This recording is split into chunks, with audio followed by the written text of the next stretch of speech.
نظر آتی ہے تو ظاہر ہے زرداری صاحب نے اس کو بھانپ لیا تھا، اور زرداری صاحب نے یہی وجہ تھی کہ جتنا بلاول بھٹو کو آگے بڑھایا تھا، جتنے وہ خاموش رہے تھے، اور بلاول بھٹو نے ایک اچھی اپنی ایک پوزیشن بنا لی تھی، وہ ساری محنت زرداری صاحب کی، وہ ساری جو پوزیشن بنائی ہوئی تھی، وہ انہوں نے صرف ایک انٹرویو میں، وہ جسے کہتے ہیں کہ وہ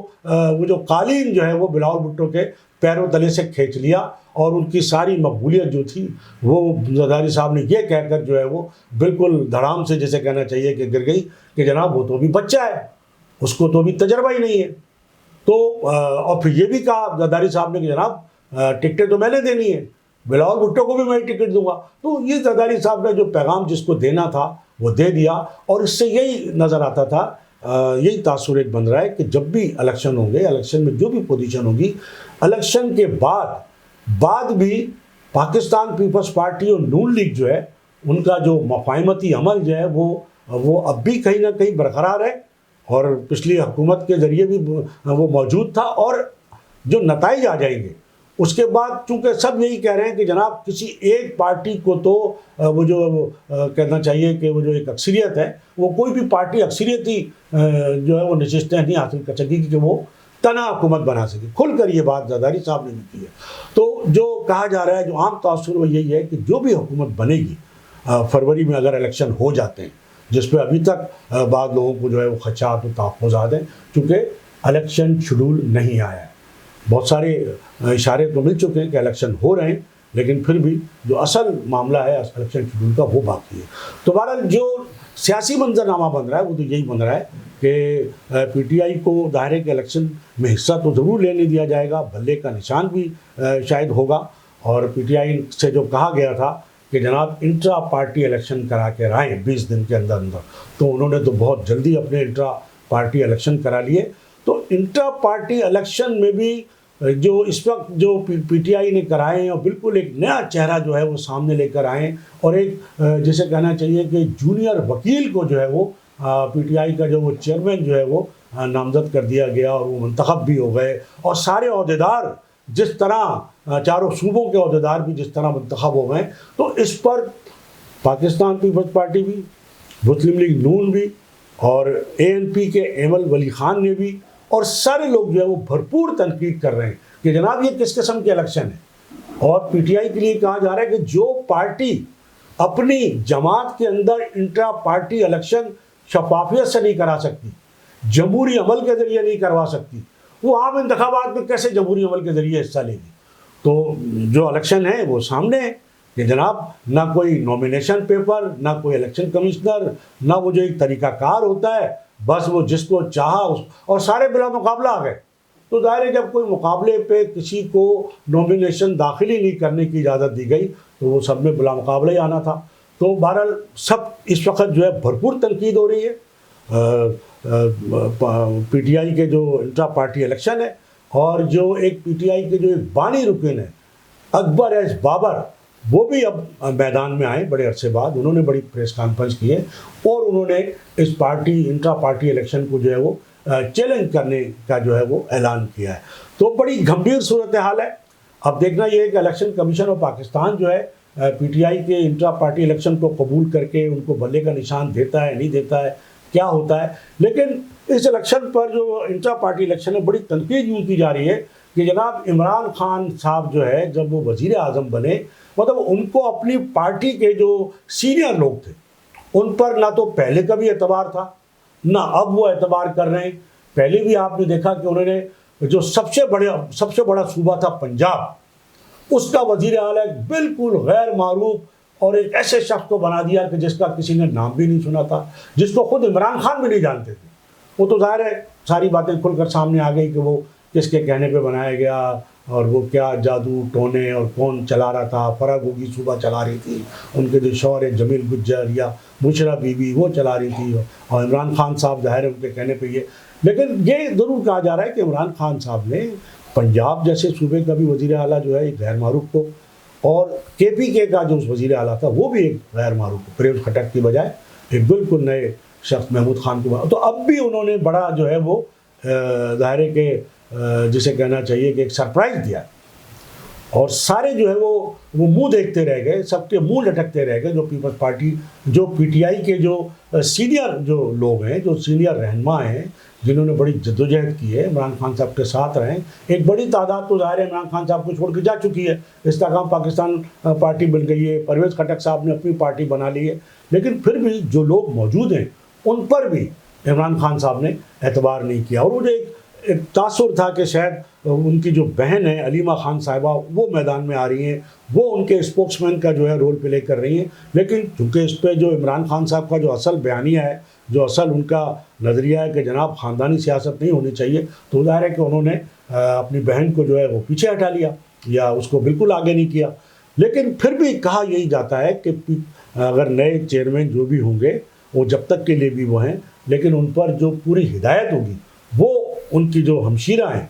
علیمہ خان صاحبہ، وہ ان کی ہدایت پر. اور علیمہ خان صاحبہ جو ہے وہ جیل سے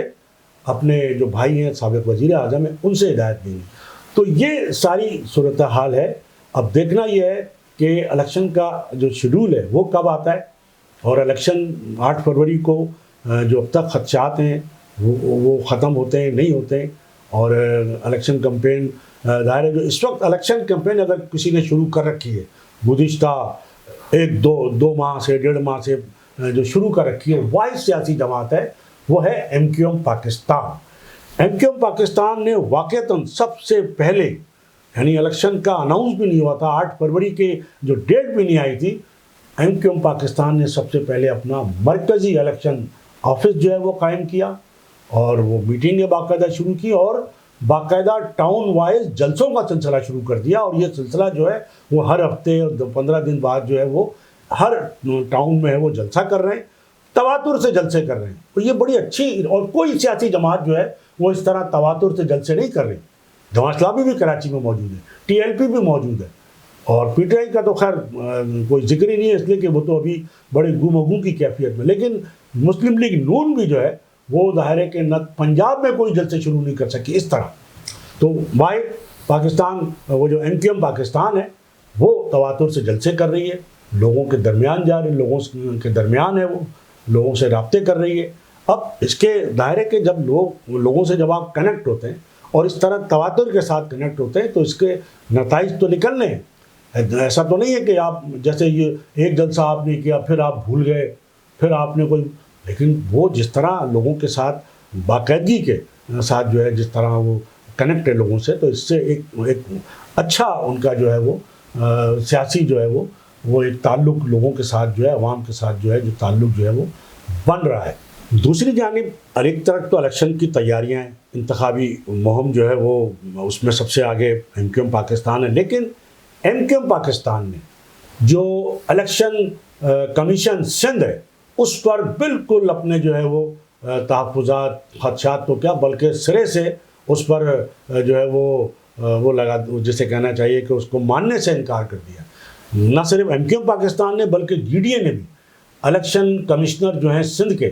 اعجاز چوہان صاحب ان پر بہت شدید جو ہے اعتراضات کیے گئے، اور یہ الزامات لگائے گئے کہ جناب وہ پیپلز پارٹی کے جو ہے وہ ایک ذیلی تنظیم کے طور پہ کام کر رہے ہیں. سندھ کے جو الیکشن کمشنر ہیں یا سندھ کا جو الیکشن کمیشن ہے وہ پاکستان پیپلز پارٹی کی ہدایت پر، پاکستان پیپلز پارٹی کی مرضی کے مطابق جو ہے وہ کام کر رہا ہے. اور ایم کیو ایم پاکستان نے یہ اعلان کر دیا کہ جناب اگر یہی سلسلہ جاری رہا اور ان کو جو ہے وہ جو سندھ کے جو چیف الیکشن کمشنر ہیں ان کو عہدے سے نہیں ہٹایا گیا تو وہ ایسے الیکشن کو کسی طرح بھی نہیں مانیں گے. تو ابھی سے جو ہے وہ الیکشن نہ ماننے کی جو ہے وہ، ابھی تو الیکشن ظاہر انتخابی عمل جو ہے وہ شروع بھی نہیں ہوا ہے، شیڈول بھی نہیں آیا ہے، لیکن یہ بھی کہا جا رہا ہے اور جی ڈی اے بھی یہ بات کہہ رہی ہے، بہت سخت تنقید اور بہت سخت جو ہے وہ زبردست ان کے خلاف جو ہے ایک مورچہ ایم کیو ایم پاکستان نے بھی اور جی ڈی اے نے بھی لگا لیا ہے الیکشن کمیشن سندھ اور چیف الیکشن کمشنر سندھ کے خلاف. اور اس صورتحال کو دیکھتے ہوئے جو سندھ کے چیف الیکشن کمشنر ہیں انہوں نے باقاعدہ انہیں پیشکش کی ہے کہ جناب آپ کے کیا خدشات ہیں، کیا تحفظات ہیں، آئیں بیٹھیں ملیں اور بیٹھ کے ہمیں بتائیں اور اس کو ہم دور کریں گے. تو اب دیکھنا یہ ہے کہ یہ سلسلہ باقاعدہ جو سیاسی جماعتیں جن کو اعتراض ہے ایم کیو ایم پاکستان اور جی ڈی اے جو چیف الیکشن کمیشنر سندھ ہیں ان کے درمیان کب ملاقات ہوتی ہے, کب بات چیت ہوتی ہے, اور وہ اعتراضات دور ہوتے ہیں نہیں ہوتے ہیں, تو یہ بھی ظاہر ہے کہ ابھی آنے والا وقت ہی بتائے گا. دوسری جانب ایک بہت بڑا اعلان جو ہے وہ جو چیف جسٹس آف پاکستان ہیں, چیف جسٹس جناب جسٹس فائز عیسیٰ صاحب, بڑا اعلان کیا انہوں نے جناب. پہلے تو جب انہوں نے چیف جسٹس آف پاکستان کا منصب سنبھالا تو اس وقت انہوں نے پروٹوکول لینے سے انکار کر دیا. پھر جو چیف جسٹس آف پاکستان کی جو لگژری گاڑیاں جو کروڑوں روپے کی مالیت کی جو خریدی گئی تھی, وہ انہوں نے ان کو یعنی ان کو استعمال کرنے سے انکار کر دیا کہ جناب نہیں, میں یہ گاڑیاں, اور اب انہوں نے باقاعدہ یہ کہا ہے کہ جناب ان گاڑیوں کو باقاعدہ فروخت کر دیا جائے, یہ گاڑیاں میں استعمال نہیں کروں گا. یہ بہت بڑا اعلان ہے, اور یہ جو ہے وہ جسے کہنا چاہیے کہ انہوں نے ایک مثال قائم کی ہے پاکستان کے جو سیاسی عہدوں پر جو لوگ رہتے ہیں یا اب بھی ہیں, ان میں نگراں حکومت بھی شامل ہے, چاہے وہ تھوڑے عرصے کے لیے صحیح, اور بیوروکریٹ خاص طور پہ, اور سیاستداں ظاہر ہے کہ ان کے لیے یہ ایک بالکل ایک لائعمل جو ہے وہ دے دیا ہے کہ جناب آپ جو ہے اس روایت کو آگے بڑھائیں. جس طرح چیف جسٹس آف پاکستان نے جو ہے وہ لگژری گاڑیاں استعمال کرنے سے انکار کر دیا ہے, اب اس کو آگے بڑھاتے ہوئے جو نگراں حکومت ہے, کم از کم نگراں وزیر اعظم ہے, نگراں وزراء ہیں, وہ جو بڑی بڑی جو لگژری گاڑیاں ہیں, سرکاری پیٹرول ہے اور بڑی بڑی سرکاری رہائش گاہیں, وہ واپس کریں. اور یہ کام تو ظاہر ہے کہ اگر انہوں نے عوام کی خدمت کرنی ہے تو اس کے لیے نہ تو بڑی گاڑیوں کی ضرورت ہے, نہ بڑی بڑی رہائش گاہوں کی ضرورت ہے, اور پھر جتنے لوگ جو حکومت بنے گی عام انتخابات کے نتیجے میں جو لوگ بھی آئیں گے, چاہے وہ پیپلز پارٹی ہے, مسلم لیگ نون ہے, پی ٹی آئی کیوں نہ ہو, ان میں سب میں بڑے بڑے جاگیردار, وڈیرے اور سرمایہ دار موجود ہیں جن کو کسی قسم کی سرکاری مراعات کی ضرورت نہیں ہے. اور ملک اس وقت جس معاشی بحران کا شکار ہے, جس طرح آپ لوگوں پہ, عام آدمی پہ سارا بوجھ ڈال رہے ہیں, بجلی کے جو ہے وہ نرخ بڑھا رہے ہیں, گیس کے نرخ بڑھا رہے ہیں, اس کے باوجود دونوں چیزیں لوگوں کو, عوام کو میسر نہیں ہے. مہنگائی جو ہے وہ آسمان سے باتیں کر رہی ہے, پیٹرول, US ڈالر کی وجہ سے جو صورتحال ہے.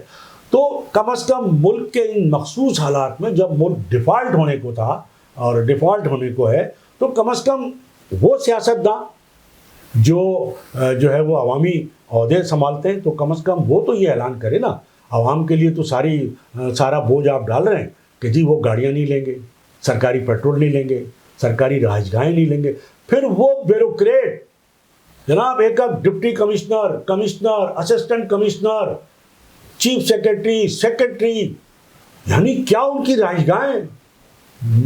محل بھی ان کو کہنا جو ہے وہ چھوٹا لفظ ہے. اتنے بڑے بڑے, اتنے کئی ایکڑ رقبوں پہ پھیلے ہوئے جو ان کی رہائش گاہیں, وہ ان میں رہتے ہیں. یہ گورنر ہاؤس چاروں صوبوں کے, یہ وزیر اعلیٰ ہاؤس, یہ وزیر اعظم ہاؤس, کیا ایک غریب ملک جو ڈیفالٹ ہونے کو ہو, جس کے لوگ جو ہے اس اتنی مہنگائی کا شکار ہوں, مہنگائی تلے دب رہے ہوں, جن کو پہلے 2 وقت کی روٹی میسر نہیں تھی, اب 1 وقت کی روٹی بھی میسر نہیں ہے, روزگار نہیں ہے, بالکل روزگار کے دروازے بند ہیں لوگوں کے اوپر. تو ایسی صورت میں کم از کم چیف جسٹس نے ایک بہت اچھی مثال قائم کی ہے, اور اس مثال کو آگے بڑھائیں. سیاستداں اور بیوروکریٹ, اور خاص طور پہ یہ جو سرکاری جو انگریز کا جو دور چل رہا ہے, وہ پرویز مشرف صاحب نے ایک بڑا اچھا کام کیا تھا کہ جناب انہوں نے یہ کمشنری نظام ہی ختم کر دیا تھا, کہ کمشنری نظام ختم کر دیا تھا, تو ان کے دشمن ہو گئے تھے لوگ.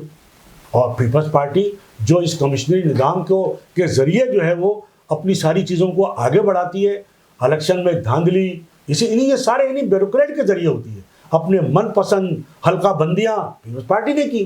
من پسند حلقہ بندیاں کی, اپنی مرضی کے حلقے, اپنی مرضی کے علاقے شامل, اور یہ کس کے ذریعے, اسی بیوروکریسی کے ذریعے. تو وہ بیوروکریسی یا وہ کمشنری نظام جو سابق صدر پرویز مشرف صاحب نے ختم کیا تھا, بڑی جرت کا انہوں نے بہت بڑا اقدام قدم اٹھایا تھا کہ انگریز کا وہ جو کہتے ہیں نا کہ یہ سارا, لیکن پیپلز پارٹی نے آ کے پھر وہی بحال کر دیا. یہی کمشنر ڈپٹی, اب یہ کمشنر ڈپٹی کمشنر ایک دودھ کی قیمت تو طے کرا نہیں سکتے, پھلوں اور سبزیوں کی قیمتیں تو طے کرا نہیں سکتے, تو ان کا کام کیا ہے؟ اور ان کی رہائش گاہیں, ان کے پروٹوکول یہ کرتے کیا ہیں؟ تو کیوں انہیں یہ ساری چیزیں حاصل ہیں؟ اور ان حالات میں کہ جب عوام جو ہے وہ فاقے کر رہے ہیں، عوام لوگوں کے چولہے نہیں جل رہے. تو بس آج کی میری یہی ایک گزارش تھی کہ جو بھی ہم نے آج کی گفتگو میں کیا یہ تھوڑے کو بہت جانے. اور ناظرین اس سے پہلے کہ میں اپنی گفتگو کا اختتام کروں، میری آپ سے گزارش ہوگی کہ براہ کرم آپ بالکل دائرے کے طویل غیر حاضری کی وجہ سے بھی اور بہت ساری اور دائرے جو ولاگ کی جو چیزیں ہیں وہ آپ کو شاید اس طرح نہیں ملتی رہیں اور بند مطلب رہا. اور پھر ہمارا جو فوکس ہے وہ صرف ولاگ پہ نہیں ہے. ہم جو شہر میں ہونے والی جو تقریبات ہیں، بزنس کمیونٹی کی تقریبات، فیڈریشن کا الیکشن ہو رہے ہیں، اب آباد ایک بہت بڑا ادارہ، اور پھر آرٹس کونسل اور کراچی پریس کلب اور بہت سارے جو سوشل اور کلچرل ایکٹیویٹیز ہیں اس شہر کی، جن سے ہمیں کم از کم لوگوں سے براہ راست رابطہ کرنے کا موقع ملتا ہے، تو ہمارا فوکس وہ بھی ہوتا ہے. تو ہم ظاہر ہے کہ اس میں بھی مصروف رہتے ہیں. تو بالکل انشاءاللہ ہم کوشش کریں گے کہ آپ کو باقاعدگی سے جو ہے وہ اپنا جو گفتگو ہے کراچی کی اور ملک کی سیاسی صورتحال کے حوالے سے اس سے آپ کو جو ہے وہ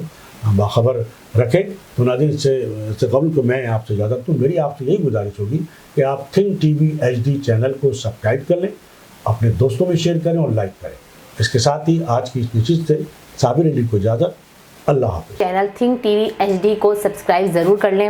اور بیل آئیکن کا بٹن دبائیں تاکہ ہماری نئی آنے والی ویڈیوز پر وقت آپ تک پہنچ سکیں. شکریہ.